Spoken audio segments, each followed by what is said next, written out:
A'udzubillahi minasyaitonirrajim. Bismillahirrahmanirrahim.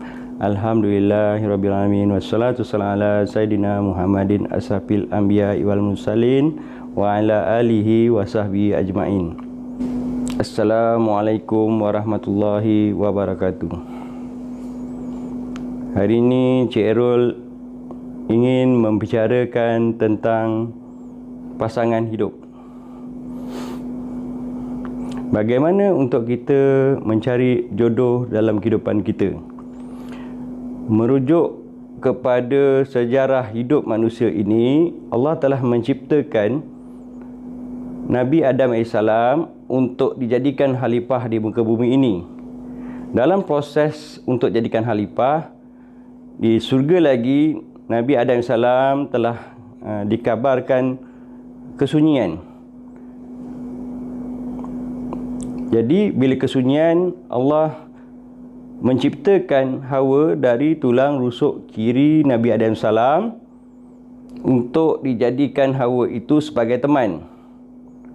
Jadi konsep di sini ingin saya fahamkan adalah lelaki adalah sebagai pemimpin dan isteri itu adalah untuk memenuhi ataupun mengisi kekosongan dalam hidup suami itu ataupun lelaki sebagai kesempurnaan dalam hidup.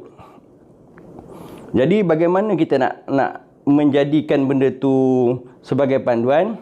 Kita rujuk pula sejarah Nabi Muhammad SAW bersama dengan Siti Khadijah. Apa yang berlaku? Siti Khadijah telah menawarkan Nabi Muhammad SAW sebagai pekerjanya di bidang perniagaan. Dengan kejujuran, dengan keikhlasan, dengan kesungguhan yang telah ditunjukkan Nabi Muhammad SAW, menjadikan Nabi Muhammad itu satu value yang besar dalam kehidupan wanita untuk memenuhi kehendak wanita itu, iaitu Siti Khadijah, bagi panduan kita untuk menjadikan lelaki itu sebagai suami kita.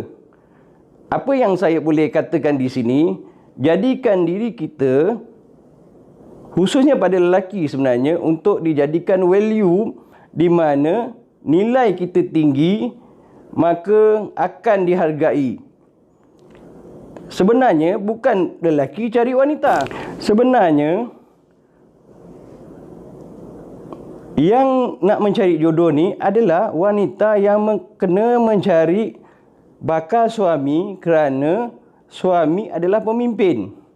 Jadi orang yang nak memimpin kita itu mesti ada value yang tinggi daripada segi keterampilan, daripada segi akhlak, daripada segi atur cara hidupnya, yang menjadikan kesempurnaan. Sebab tu dalam rujukan untuk panduan umat Islam, dibagi 4 panduan untuk kita memilih. Satu, maknanya daripada segi harta. Kalau kita memilih harta sebagai panduan, maka dunia ni tempat bermewah. Kalau kita memilih keturunan, maka keturunan kita akan menjadi baik-baik belaka. Kalau kita memilih dari segi agama, maka agama itu, agama Islam adalah agama yang telah dikabarkan oleh Nabi Muhammad SAW. Maknanya Allah telah sempurnakan sebelum akhirnya hayat Nabi Muhammad SAW. Dalam khutbah terakhirnya yang mengatakan telah kusempurnakan Islam ni. Mana Islam telah sempurna sebelum wafatnya Nabi Muhammad SAW.